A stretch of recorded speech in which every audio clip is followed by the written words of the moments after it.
heat, forever on fire. ಇನ್ನೊಂದು ಕಡೆ ಸಚಿವ ಪ್ರಿಯಾಂಕ್ ಖರ್ಗೆ ಮಾತಾಡಿದ್ದಾರೆ. ಬಿಜೆಪಿ ಹಗರಣಗಳು, ಇವರ ಕಾಲದ ಹಗರಣಗಳಿದೆಯಲ್ಲಪ್ಪ, ಎಲ್ಲವೂ ತನಿಖೆಯಲ್ಲಿದೆ. ಒಂದು 6 ತಿಂಗಳು ಟೈಮ್ ಕೊಡ್ರಿ, ಇವ್ರ ವಿಚಾರ ನಾವೆಲ್ಲ ಬಿಚ್ಚಿಡ್ತೀವಿ. ಬಿಜೆಪಿ JDSನ ಅರ್ಧಕ್ಕರ್ಧ ಜನ ಇವತ್ತೆಲ್ಲ ಪಾದಯಾತ್ರೆ ಎಲ್ಲ ಹೊರಟಿದ್ದಾರಲ್ಲ, ಅರ್ಧಕ್ಕರ್ಧ ಜನ ಜೈಲಲ್ಲಿರ್ತಾರೆ, ಇನ್ನರ್ಧ ಜನ ಬೇಲ್ ಮೇಲೆ ಇರ್ತಾರೆ, ನೋಡ್ತಾ ಇರಿ ಅಂಥೇಳಿ ಬೆಂಗಳೂರಲ್ಲಿ ಸಚಿವ ಪ್ರಿಯಾಂಕ್ ಖರ್ಗೆ ಸ್ಫೋಟಕ ಹೇಳಿಕೆಯನ್ನು ಕೊಟ್ಟಿದ್ದಾರೆ. ಅಕ್ರಮಗಳ ತನಿಖೆಗಳು ಬೇರೆ ಬೇರೆ ಹಂತಗಳಲ್ಲಿ ನಡೀತಾ ಇವೆ. ಮಧ್ಯಂತರ ವರದಿಗಳ ಪರಿಶೀಲನೆ ನಡೆದಿದೆ. ಒಂದು ತನಿಖೆ ಪೂರ್ತಿ ನಡಿಬೇಕಾದಾಗ ಇಂಟಿರಮ್ ರಿಪೋರ್ಟ್ ಅಂತ ಒಂದು ಬರುತ್ತೆ. ಫುಲ್ ತನಿಖೆ ಆಗಲಿಕ್ಕೆ ಟೈಮ್ ಇರುತ್ತಲ್ಲ, ಇಂಟಿರಮ್ ರಿಪೋರ್ಟ್ನಲ್ಲೇ ಅದರ ಪ್ರೈಮಾ ಫೇಸಿಗೆ ಗೊತ್ತಾಗ್ಬಿಡುತ್ತೆ. ಅದು ಮೇಲ್ನೋಟಕ್ಕೆ ಏನಿದೆ ಇಲ್ಲಿ ಮೇಜರ್ ಪಾಯಿಂಟ್ಸ್ ಅಂತ ಹೇಳಿ. ಈಗ ಅನ್ನ ಬೆಂದಿದೆಯಾ ಅಂತ ನೋಡಲಿಕ್ಕೆ ಯಾವುದೊಂದೆರಡು ಅಗಳು ಮುಟ್ಟು ನೋಡ್ಬಿಟ್ಟು ಹೌದಪ್ಪ ಬೆಂದಿದೆ ಅಂತ ಹೇಳ್ತಾರಲ್ಲ, ಅದೇ ರೀತಿಯಲ್ಲಿ ಪೂರ್ತಿ ತನಿಖೆ ಆಗುವಾಗ ಅದು ಪೂರ್ತಿ ಪಿಕ್ಚರ್ ಸಿಗಬಹುದು.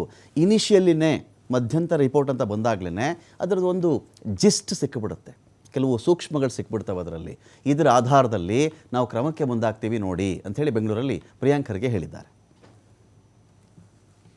ಭಾಳಷ್ಟು ಇದು ಪ್ರೋಗ್ರೆಸ್ನಲ್ಲಿ ಇದೆ.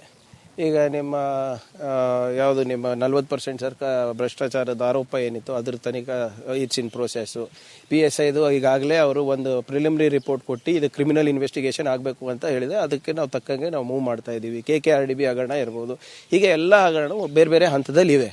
ಅವೆಲ್ಲನೂ ಕೂಡ ಮುಂಚೆ ನಾವು ಕ್ಲೋಸ್ ಮಾನಿಟರಿಂಗ್ ಮಾಡ್ತಾ ಇರಲಿಲ್ಲ, ಯಾಕಂದರೆ due process of law should be followed ಅಂತ. ಈಗ ಇಂಟ್ರಿಮ್ ರಿಪೋರ್ಟ್ಗಳು ಯಾವುದ್ಯಾವುದಕ್ಕೆ ಬಂದಿದೆ ಅದಕ್ಕೆ ಸೂಕ್ತವಾದಂಥ ಕ್ರಮ ನಾವು ತಗೋತೀವಿ. ಇನ್ನೂ ಒಂದು 6 ತಿಂಗಳು ಕೊಡಿ, ಮ್ಯಾಕ್ಸಿಮಮ್ 6 ತಿಂಗಳು 1 ವರ್ಷ. ಅರ್ಧ ಜನ ಜೈಲಿಯಲ್ಲಿರ್ತಾರೆ, ಇನ್ನೂ ಅರ್ಧ ಜನ ಬೇಲಿಗೆ ಓಡಾಡ್ತಾರೆ. BJP ಆಗುತ್ತೆ 100%. ಉಪ್ಪು ತಿಂದರೆ ನೀರು ಕುಡಿಲೇಬೇಕಲ್ಲ. ಈಗ ನಾವು ಹೇಳ್ತಾ ಇರೋದೇ ಸರ್, 45 ರೂಪಾಯಿ ಮಾಸ್ಕು 150ಕ್ಕೆ ಮಾರಿರೋದಂತ. 15% ವಿಜೇಂದ್ರ ಸರ್ವಿಸ್ ಟ್ಯಾಕ್ಸ್ ತಗೊಂಡಿರೋ ಕಂಪ್ಲೇಂಟು ನಾವು ಕೊಟ್ಟಿದ್ದೀವ, 7 ಜನ BJP MLAಗಳು ಕೊಟ್ಟಿರೋದ. ಇವೆಲ್ಲ ನಾವು ಮಾಡ್ತಾ ಇದ್ದೀವಿ. 100% ಆಗುತ್ತೆ.